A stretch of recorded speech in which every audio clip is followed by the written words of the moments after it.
oedd yn bod ar y dechrau cyntaf. Roedd y gair gyda Duw, a Duw oedd y gair. Roedd gyda Duw o'r dechrau cyntaf un. Drwyddo y crewyd popeth sy'n bod. Does dim yn bodoli ond beth greodd o. Ynddo fo roedd bywyd, a'r bywyd hwnnw'n rhoi golau i bobl.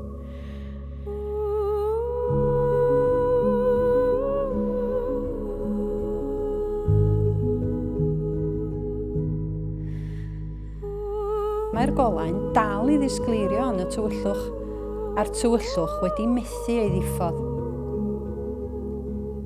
Daeth dyn o'r enw Ioan i'r golwg.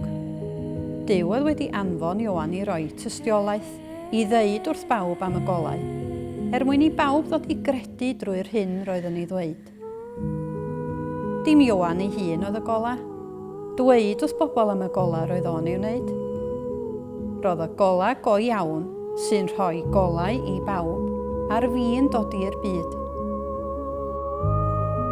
Roedd y gair yn y byd, ac mai fo greodd y byd, naeth pobl y byd mo'i adnabod.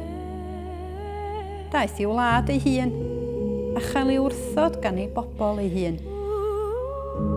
Ond cafodd pawb naeth ei dderbyn, sef y rhai sy'n credu ynddo, hawl i ddod yn blant Duw. Dim am fod ganddyn nhw waed i ddewig, dim canlyniad perthynas rywiol a chwant gŵr sydd yma. Duw sydd wedi gwneud nhw'n blant iddo'i hun.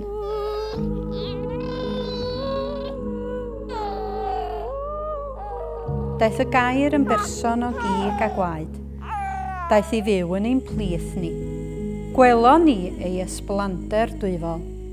Ei ysblander fel mab unigryw wedi dod oddi wrth y tad, yn llawn heilioni a gwirionedd.